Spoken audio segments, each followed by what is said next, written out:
Hi guys, welcome back to my channel. So today we're going to be talking about sunken cakes, why they sink and how to fix them. And at the same time I'm going to be showing you guys how to ganache the cake and still get really sharp edges even though they were sunken.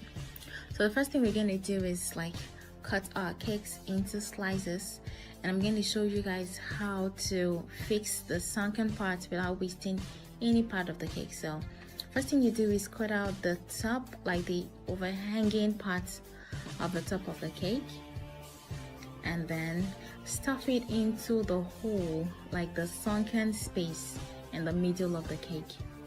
So I'm going to show you guys how to position this so it doesn't fall apart or so it doesn't break down. But before we go ahead, I'm going to tell you guys the reasons why cakes might sink in the middle.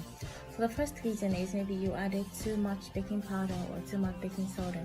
It means it rose to a particular point, and then at a point the volume of the flour and sugar and whatever it was you mixed together couldn't hold itself in place to stay there, so it sank in the middle because it was too soft in the middle.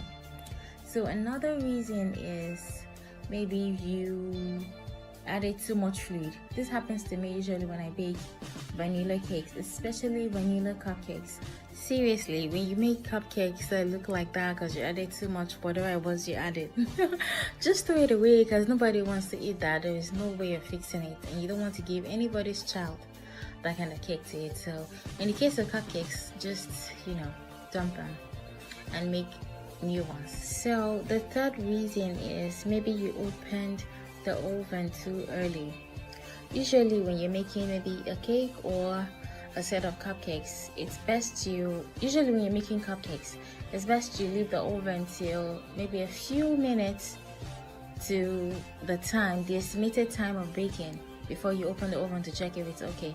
The same thing with cakes. You shouldn't just open your oven at any time, because every time you open the oven, you're letting out heat from the oven, and the point is to preserve the heat because it's the heat that bakes the cake. So if you let out heat, it means when you close back the oven has to reheat. I don't know if that makes sense. So now that we've sliced and stuffed our cakes, I'm going to show you guys how to position the cakes so they don't fall in the middle, or so it's not slanty or dented. So be mindful that I put the flat side downwards, so the sunken part was facing upward, and I filled it with buttercream. And the next thing I did was to add the next layer, and I filled that with buttercream as well.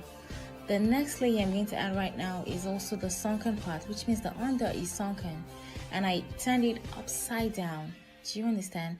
That way the buttercream you put on the layer beneath it would fill that spot and not let your cake sink. Does that make sense? But anyways, every time you stack a cake or you put a cake together, make sure the flat surface is facing up and you fill the spaces as much as possible. So right now, look at that sunken part. We're going to fill it with buttercream. Even though we already filled it with the cake scraps that we cut from the top, we're going to fill this top with buttercream and then put the next layer on it inverted. I'm sure that makes sense, yeah? Okay, so like that. So look at that sunken layer as well.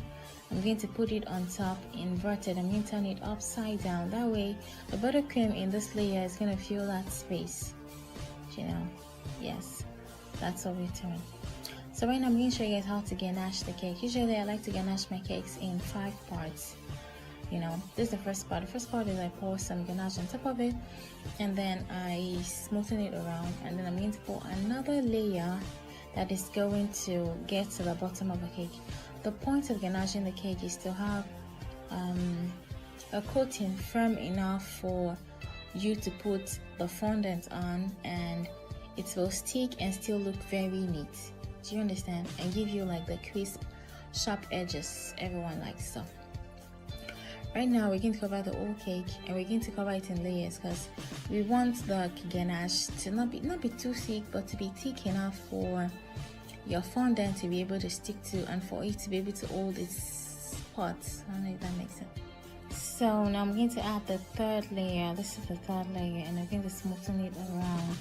And be mindful, for every time you leave your ganache out, it starts to firm up. So you should warm it up at intervals in the microwave for like maybe 5 to 10 seconds, 10 seconds, so it to be easy to work with. That way it's more liquidy and to be easier for you to work with. So now this is the first layer.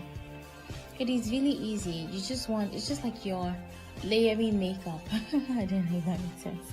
You're going to put the first layer of foundation, especially if you have maybe problematic spots on your face. The first layer of foundation, allow that to firm up and then apply another one. That's exactly the same thing we're doing here.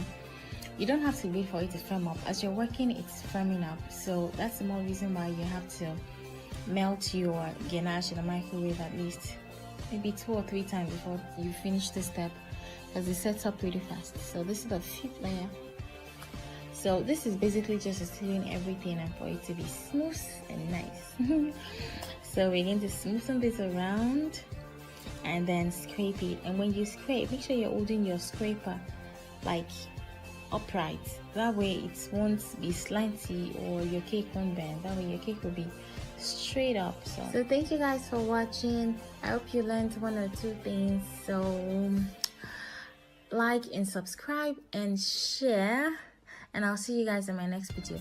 Anywho's, those 2 cakes finally became this cake, this cigarette cake, and this forex cake. Thank you guys. See you next time.